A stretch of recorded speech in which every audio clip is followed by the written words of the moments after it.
임신 준비라는 게 생각보다 많은 여성들을 조금 불편하게 만드는 단어인 것 같아요. 많은 분들이 예전에 그럼 임신 준비를 안 하고 나왔을 거 아니에요. 우리가 선사시대나 그 옛날에는 우리가 뭐 임신 준비를 했겠어요. 그냥 관계하다 보면 애가 생기고 애를 낳는 건데, 저희 유튜브에도 많은 분들이 댓글로 왜 우리 할머니는 뭐 엽산 안 먹어도 우리 잘 낳고 그럼요. 아무런 준비 없어도 대부분은 문제없이 잘 낳습니다. 하지만 최근 들어서 우리가 임신 준비에 조금 포커싱을 하는 이유는 옛날보다 조금 유해 요소, 위험한 요소들이 많이 늘었기 때문인데, 첫 번째는 고령 임신이 많이 늘었어요. 옛날에는 우리가 35세 이상의 출산을 노산이라고 했습니다.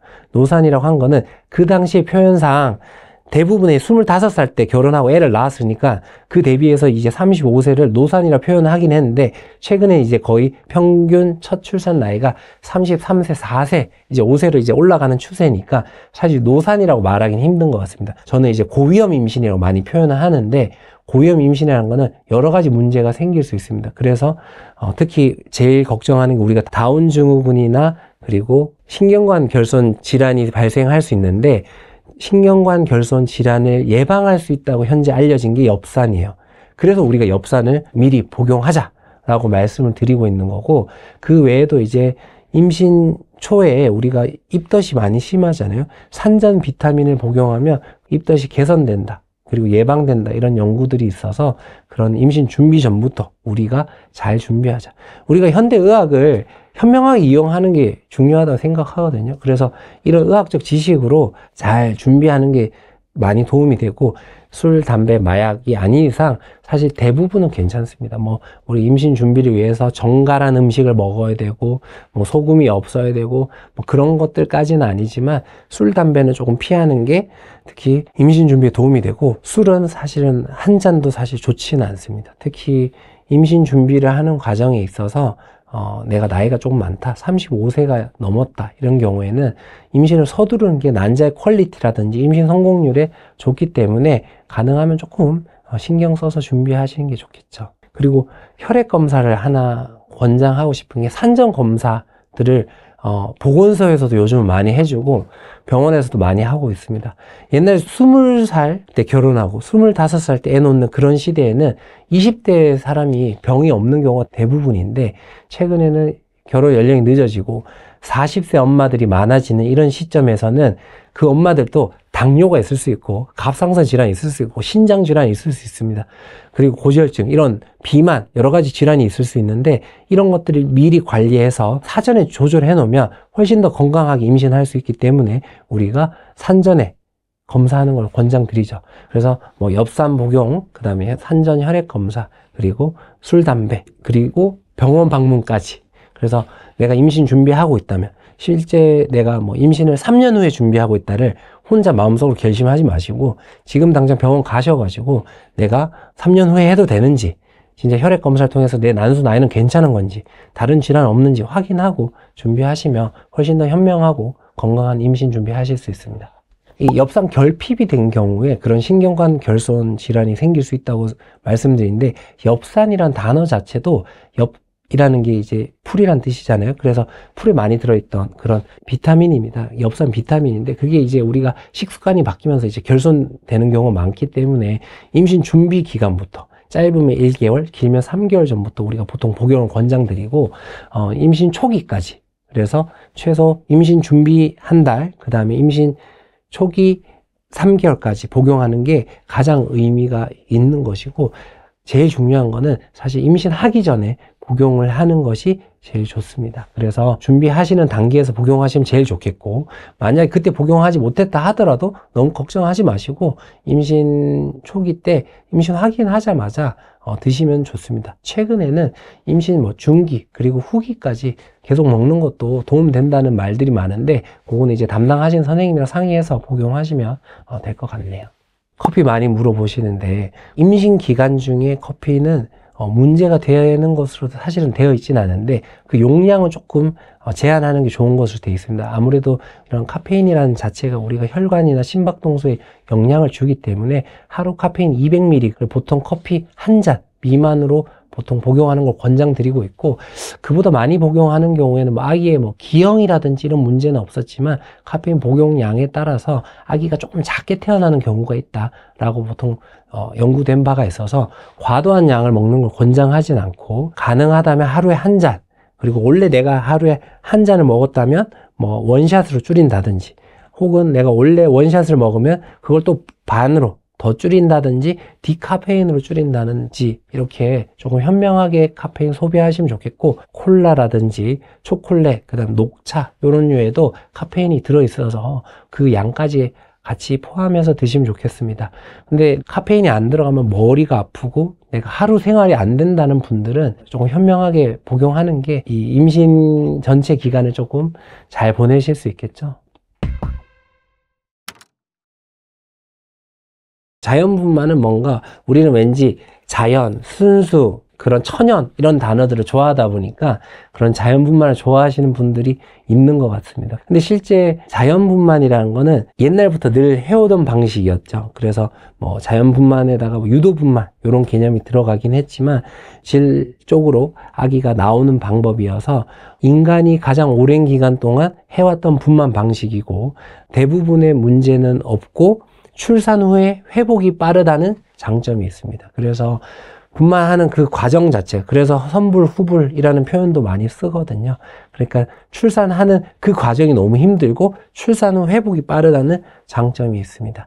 단점으로 한다면 내가 언제 출산이 될지 예상하는 게 어렵고, 그리고 그 통증이 심하다는 거, 그 다음에 출산하면서 골반 적은, 그러니까 입구가 우리가 질이라는 게 이렇게 처음에 생겼다면, 외음부가 이렇게 생겼다면 아기가 나오면서 이렇게 쭉 벌어졌다가 오므려지는 상태에서 이 늘어난 공간 자체가 나중에 회복이 잘 안 되면서 요실금, 골반 장기 탈출, 뭐 자궁 탈출, 뭐 방광 탈출, 그리고 뭐 직장 탈출 등으로 이어질 수 있어서 그런 측면에서는 안 좋죠.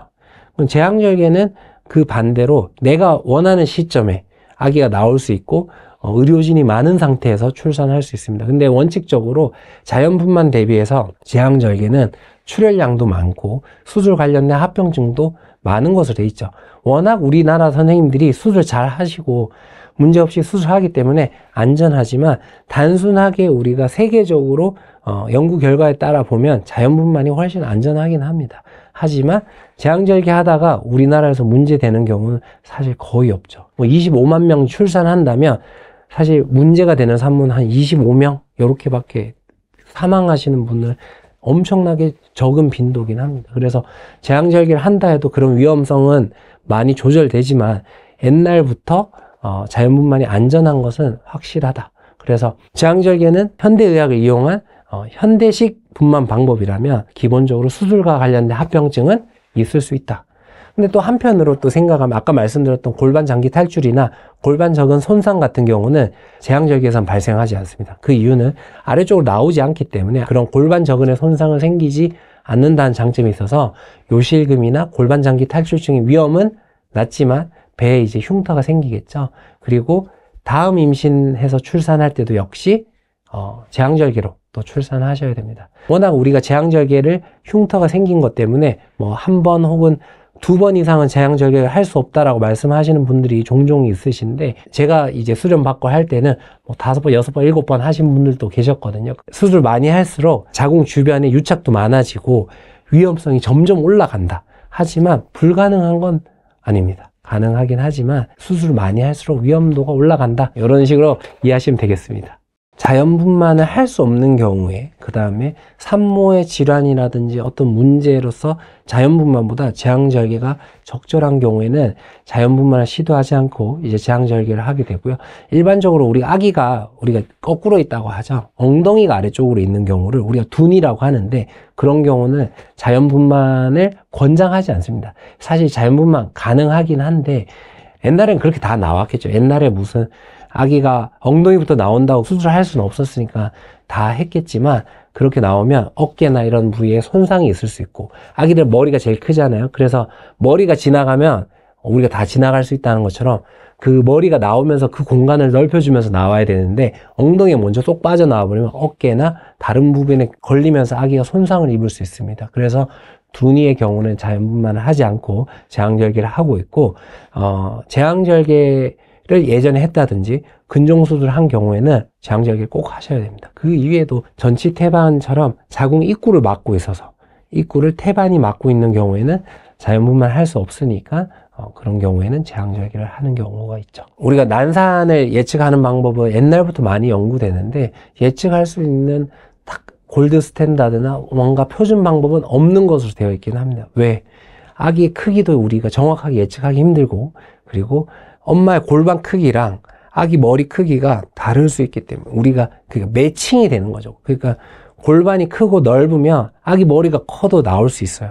그래서 뭐 옛날부터 골반이 큰 여자가 뭐 아이를 순풍순풍 낳는다는 그런 표현들이, 옛날에는 분명히 아이를 못 낳다 죽는 여성들이 엄청 많았을 거예요. 골반이 적은 여성들은 그 당시에는 정말 출산의 위험이라든지 그런 거에 많이 노출되면서 많이 죽었을 거예요. 그러다 보니까 상대적으로 골반이 넓은 여성은 머리가 큰 아이들도 잘 낳았을 텐데, 머리가 크다고 못 나오는 거 아니고 골반이 좁다고 못 나오는 건 아니어서, 우리가 아기 머리랑 엄마 골반에 그게 얼마나 비율이 잘 맞냐, 그리고 엄마가 얼마나 힘을 잘 밀어내느냐.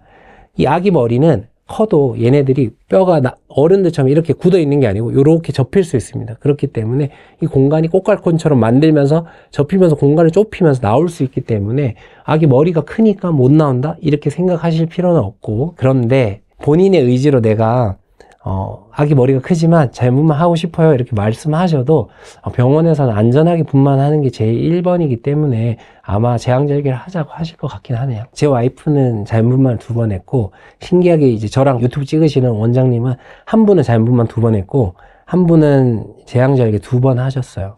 그래서 뭐 어떤 분만법이 진짜 절대적으로 산부인과 의사 내에서만 좋은 방법이 있다면 그 방법을 택했겠죠. 사실 저 같은 경우 와이프한테 어떤 분만 방법을 할래라고 했을 때, 사실 와이프는 제왕절개를 하고 싶었는데 교수님이 자연분만을 권장하셔서 결국 자연분만을 했었지만, 의사들만 해도 가치관이 달라서 어떤 분만법이 좋다라는 것을 강요하지 않습니다. 어떤 분만법을 택한 것이냐는 시부모님도 아니어야 되고 남편도 아니어야 되고, 임산부 본인이 나는 어떤 분만이 좋을 것 같아, 어떻게 해야 낳고 싶어, 장점과 단점이 있으니까 나는 어떤 분만이 좋겠어 라고 생각하고 결정하시면 좋고, 물론 내가 자연분만을 못하는 상황이라면 무리해서 억지로 자연분만을 하겠다라고 생각하지는 않으셨으면 좋겠습니다.